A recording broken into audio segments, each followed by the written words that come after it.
क्या अगर विपक्षी पार्टी उम्मीद कर रही है जेपी से ज्वाइंट पार्लियामेंट कमेटी कराइए और उसके बाद 2000 आपको क्या ये डर लग रहा है 2001 में जब स्टॉक मार्केट स्कैम हुआ तब आपकी सरकार की 2003 में भी जेपीसी हुई आप ही की सरकार में जब पेस्टिसाइड्स वाला केस सॉफ्ट ड्रिंक केस हुआ तो अब क्यों नहीं करा रहे क्या दिक्कत है करा दीजिएगा आप इतने ही सत्यवानी है तो करा दीजिए। आपने ये बोला कि मतलब राहुल गांधी जी को सवाल नहीं पूछने देते संसद में बोलने नहीं देते पहले आप उनकी अटेंडेंस चेक करके आइए कि 50% से भी उनकी अटेंडेंस कम है तो अगर वो संसद में मौजूद ही नहीं होंगे तो बोलेंगे क्या। कि हमेशा कांग्रेस बोलती है कि लोकतंत्र की हत्या की जा रही है, वही विदेशों में हमारे लोकतंत्र की इतनी प्रशंसा होती है। क्या अगर विपक्षी पार्टी उम्मीद कर रही है जेपी से ज्वाइंट पार्लियामेंट कमेटी कराइए और उसके बाद 2000 आपको क्या ये डर लग रहा है 2001 में जब स्टॉक मार्केट स्कैम हुआ तब आपकी सरकार की 2003 में भी जेपीसी हुई आप ही की सरकार में जब पेस्टिसाइड्स वाला केस सॉफ्ट ड्रिंक केस हुआ तो अब क्यों नहीं करा रहे क्या दिक्कत है करा दीजिएगा आप इतने ही सत्यवानी है तो करा दीजिए। सही जवाब देते हैं। देखिए ये कह रहे हैं जेपीसी करा दी जाए किसके आधार पे, चूंकि सेबी एसबीआई एलआईसी ने तो नहीं कहा है,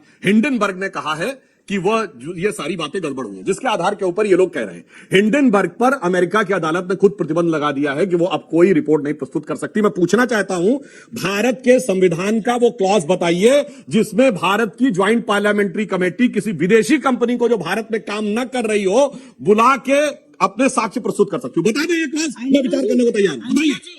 अरे भाई फॉरेन कंपनी को बुला ही नहीं सकते। पानी पीजिए थोड़ा। राहुल गांधी को जो चैलेंज दिया जा रहा है स्लाइड शो नंबर 3 मतलब क्या है? ये समझ रही है ये केजी नर्सरी के बच्चे स्लाइडें दिखा रहे हैं। Slide 1, slide 2, slide 3। झूठ उधर फिट करते हैं तो आपको लगता है साक्ष्य नहीं लेना चाहिए, आप भी ले आया करिए। आपके पास भी सेक्रेटरीट है, आप आलसी हैं, आप आलसी हैं। प्रॉब्लम क्या है कि अडानी जो है वो ऐसी हड्डी है जो ना निगली जा रही है ना उगली जा रही है। उगल सकते नहीं है क्योंकि प्रधानमंत्री मोदी के मित्र मत बोलिए, प्रधानमंत्री मोदी के मित्र उनको ताली बजाने दीजिए, काहे तैयार रही है कि हमारे लिए भी ताली बजाने दीजिए।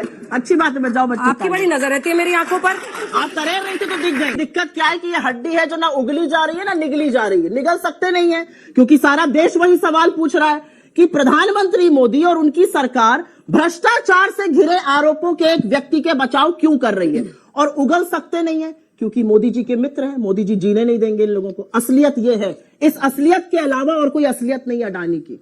आपने ये बोला कि मतलब राहुल गांधी जी को सवाल नहीं पूछने देते संसद में बोलने नहीं देते पहले आप उनकी अटेंडेंस चेक करके आइए कि 50% से भी उनकी अटेंडेंस कम है तो अगर वो संसद में मौजूद ही नहीं होंगे तो बोलेंगे क्या। दिक्कत की बात यह है फेसबुक और व्हाट्सएप को पढ़ना बंद कर दीजिए, किसकी अटेंडेंस कितनी है। अगर अभी मोदी जी की अटेंडेंस बोलूंगी तो बड़े बौखला जाएंगे आप लोग। दिक्कत की बात है की अटेंडेंस नहीं होती है, बीच में मत बोलिए। अब आप नहीं बने तो उसका दुख होगा, मुझे पता है नहीं बन पाएंगे। सुनिए मेरी बात, राहुल गांधी जी की सदस्यता एक फिक्स्ड मैच में खत्म करी गई।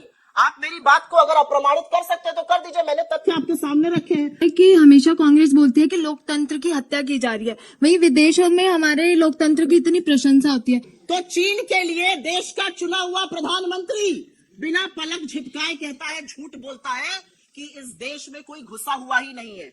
और आज वही चाइना हमारे कोर कमांडर लेवल की टॉक्स में यही कहता है, आपका प्रधानमंत्री भी तो यही कहता है। आपको पता है कि पेट्रोलिंग पॉइंट 10, 11, 12, 13, 14, 15, 16 तक आज हम गश्त नहीं कर पा रहे क्योंकि उसको बफर जोन बना दिया गया।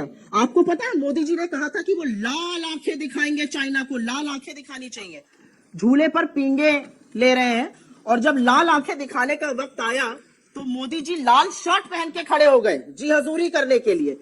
ये देखिए महाबलीपुरम में नारियल पानी पिएंगे और जब आया जाबाजों की शहादत का बदला लेने का वक्त तो आपकी आंखों में धूल झोंकने के लिए इक्के दुक्के ऐप बैन कर दिए। लेकिन चाइना को सबसे बड़ा ट्रेडिंग पार्टनर बना दिया। $100 बिलियन का ट्रेड डेफिसिट है चाइना का। डेटा तो अभी का $100 बिलियन का, उसका जवाब दे दीजिए। क्या बच्चों को बरगलाते हैं हर बार पे। $100 बिलियन ट्रेड डेफिसिट कैसे हुआ उसका जवाब दीजिए। उसका भी जवाब देते हैं। जलेबी मत बनाइए। अरे जलेबी नहीं, जवाब दीजिए। जलेबी में झूला झूलाते हैं, आइए झूला झूलाते हैं। अरे झूला ये झूल रहे हैं, झूला ये झूल रहे हैं प्रभु, झूला आपके आंखें झूल रहे हैं। ये देखिए मोदी जी, मैं बता रहा हूँ जी के साथ झूला झूल रहे हैं, मोदी जी ने बैठ के जो झूला झूला देखिए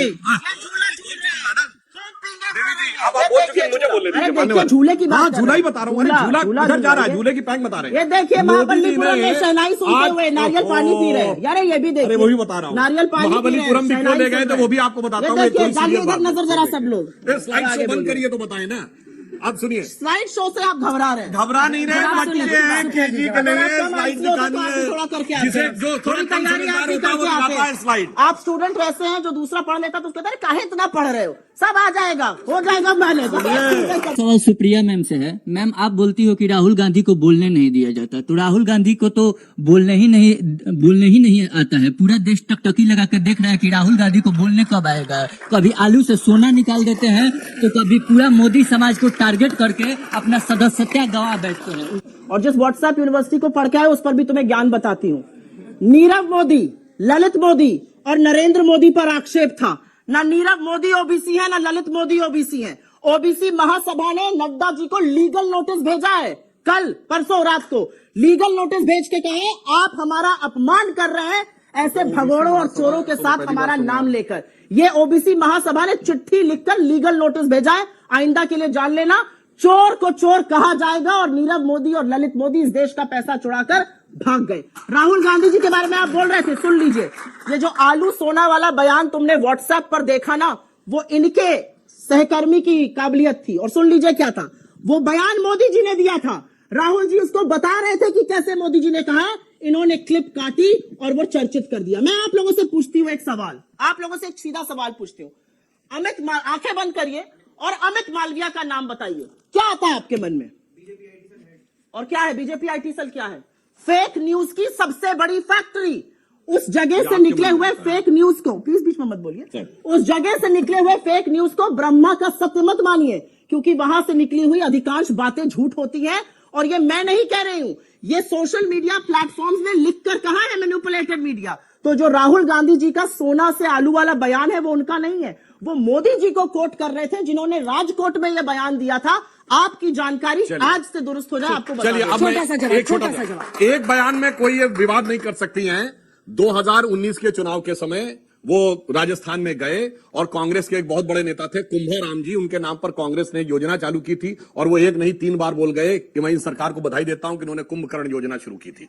अब कोई भारत के बारे में सोच सके कुंभकर्ण के नाम पर, हाँ, इसका तो वीडियो अवेलेबल है, आप दिखाइएगा अगर कुंभकर्ण योजना नहीं माना। आप लगाते हैं। अरे भाई, तथ्य तो आपको कह रहे हैं। देखिए, कुंभकर्ण योजना नहीं बोला था, आपने नहीं बोला। मैं तो तथ्य के साथ बात कर नहीं रही बोला हूं। था, मैं तथ्य के साथ नहीं बोला तो बोलिए ना, तथ्य नहीं बोलिए, नहीं बोला था। बेटी बचाओ बेटी पढ़ाओ तो सुना था, बेटी बचाओ बेटी पटाओ नहीं होता था भैया। ये सुन लिया। 140 करोड़ लोग हैं इस देश में, 140 करोड़। उस 140 करोड़ लोगों के देश में 600 करोड़ वोटर मिल जाते हैं मोदी जी को। कबीर, गुरु नानक और विवेकानंद, अलग अलग सदियों में पैदा हुए लोग एक साथ बैठकर चर्चा करते हैं और हर उस जगह जहां मोदी जी जाते हैं वहां से उनका पुराना नाता हो जाता है। बांग्लादेश जिसको हम सपोर्ट कर रहे थे उसके लिए भी कहीं क्रांति कर रहे थे। तो झूठ की दुकान आपकी है, झूठ का पुलिंदा आप रचते हैं, फेक न्यूज की फैक्ट्री आप चलाते हैं, आपके लोग फेक न्यूज के लिए जाने जाते हैं। त्रिवेदी सर, मेरा सवाल आपसे है कि जहां पर हिंदुस्तान में भारत जोड़ो यात्रा के दौरान राहुल गांधी जी ने इतना ज्यादा हिंदुस्तान में एक दूसरे को जोड़ने की कोशिश भी की और सब जुड़े भी, सबने देखा सोशल मीडिया पे हर जगह पर, उन्होंने अगर बाहर जाके कोई मानहानि मामला पे दर्ज हुआ, फिर उन्हें तुरंत ही के कुछ सालों बाद केस चला और उनकी पार्लियामेंट मेंबरशिप रद्द कर दी गई। लेकिन बिल्किस बानो का जो मुद्दा है वो कब से चला आ रहा है, लेकिन उसके रेपिस्ट को और हत्यारों को रिहा कर दिया गया, ऐसा क्यों सर? बिल्किस बानो के जो आरोपी थे वो 14 साल जेल काट के आए। इमराना एक लड़की थी जिसके ससुर ने उसके साथ बलात्कार किया और मौलवी ने फतवा दे दिया कि आज से वो अपने ससुर की पत्नी और बेटे अपने पति की मां हो गई। कोई बोला था उस पे? गिरजा टिक्कू पे क्यों नहीं बोले जिसका बलात्कार करके काट दिया गया आरे से? यह बताइए। सुनिए, कश्मीर में हजारों लड़कियों कहा गया दिमागी नहीं, चले जाओ, नैतिक दिवालियापन उसके है। बाद नैतिक दिवालियापन है। एक औरत होने के नाते मैं कह रही हूँ, आपके नैतिक दिवालियापन पर मुझे दुख होता है। आपके नैतिक दिवालियापन पर मुझे बड़ा दुख होता है। जलाल से मौलवी रहा, दुख होता है। मौलवी मुफ्ती मुकर्रम क्यों नहीं बोल सकती है? अच्छा, जो आज बिल्किस बानो के लोग आजादी की लड़ाई लड़के आए हैं, जो उनको अपमाना पहनाते हैं, क्या बात करते हैं? आपके संस्कारी है, क्या बात करते हैं?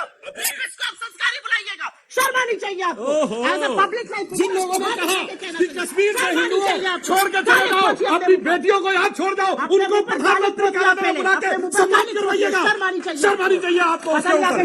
ये बात हटाओ। आप बार बार अडानी जी को टारगेट कर रहे हैं, कह रहे हैं कि अडानी जी इतने खराब आदमी हैं और बीजेपी उनको बचा रही है। तो सबसे पहले जब जहां जहां आपका उनका कॉन्ट्रैक्ट है, आप क्यों नहीं कैंसिल कर देती हैं? आपने अडानी पर कहा, हम क्यों कैंसिल करें भाई? अडानी के लिए रूल्स जिस सरकार ने बदले वो कुछ नहीं करेगी, वो हाथ पर हाथ धर के झुंझुना बजाएगी और हम हर जगह कैंसिल करें। हमने तो एक फेयर तरीके से L1 बिडिंग कराई थी, ये करा ले। इन्होंने हर व्यक्ति का जो NCLT के माध्यम से अडानी को एसेट मिला उसके खिलाफ ईडी और सीबीआई थी, ट्रैक रिकॉर्ड उठा के देख लीजिए। क्यों ऐसा करते हैं? पूछिए इनसे ये बात। इनके यहाँ फेयर में L1 वो हो गया जिसके पीछे ईडी और सीबीआई थी। कितना बढ़िया तर्क दिया कि इनके यहाँ कॉन्ट्रैक्ट में। ये बताइए आप क्या करें? अच्छा ये बताइए, मैंने अगर ईडी सीबीआई किसने दिया? केंद्र सरकार ने या राजस्थान सरकार ने? जानते हैं ना, हम ये कह रहे हैं समझते हैं। राजस्थान सरकार ने दिया है कि उन्होंने दिया? बात नहीं करते। तो L1 बिडर तो इसमें भी थे। मैं मैं इसीलिए तो कह रहा हूँ आपसे। अच्छा तो कैंसिल कर दीजिए ना। हम कैसे NCLT कैसे? अरे भाई आप कह रहे हैं राजस्थान सरकार ने दिया कॉन्ट्रैक्ट की केंद्र सरकार ने दिया? झुंझुना बजाएंगे 9 साल से झुंझुना बजा रहे हैं। कैंसिल नहीं करिए तो हाथ उठाइए, ऐसे झुंझुना बजाइए। जमीन क्यों दे रही भाई? 9 साल से बजा रहे हैं, अभी और अरे बजाइए। 3 जगह झुंझुना बज रहा है, राजस्थान में, छत्तीसगढ़ में, केरल में। केंद्र सरकार में झुंझुना आप बजा रहे हैं। सुधांशु जी से है, क्या अडानी को 5-5 एयरपोर्ट जो है वो दे दिए गए, जबकि नियम 2 का था? ठीक है, वो नियम जो है अडानी जी के लिए बदल दिए गए। फाइनेंस मिनिस्ट्री और नीति आयोग दोनों ने लिखित में कहा था ये गलत है, आपने वो रूल बदला। इसको आप इस सत्य को नहीं नकार सकते, पूछेगा अपने मंत्री से जाकर। अब मैं बताता हूँ जो ये बात कहना चाहती है वो क्या होता है। आपको पता है इस देश में सबसे बड़ी कार की कंपनी तो मैं कौन है? कहना चाहती हूँ, अरे मारुति। मैंने कहना चाहती थी, मारुति का ओनर कौन था? गांधी परिवार। और ये था कि नहीं जब मारुति बनी? और उसके बाद पूरा 1980 का दशक मुझे याद है कि अब देखिए लगातार जब बजट आता था 80 के दशक के सारे बजट चेक कर लीजिएगा, 1000 सीसी से ऊपर की कारों के ऊपर टैक्स लगता था, उनके नीचे नहीं, क्योंकि मारुति 800 सीसी क्योंकि वो कांग्रेस का प्रथम परिवार के हाथ में थी। इसे कहते हैं देश का पैसा अपने में कर लेना। आज चीन की स्थिति यह है कि धारा 370 पे वो सर के बल खड़ा हो गया, संयुक्त राष्ट्र संघ में एक नहीं जा पाया। आज चीन की स्थिति यह है कि मिसाइल टेक्नोलॉजी कंट्रोल में हम सदस्य बने, फिर चिल्ला रही बीच में, हमारी जगहों का नाम बदलता है, 11 जगहों का नाम बदला। आप कुछ कहेंगे इस पे? चीन ने 11 जगहों का परसों अरुणाचल में नाम बदला है, आप कुछ कहने की हैसियत रखते हैं?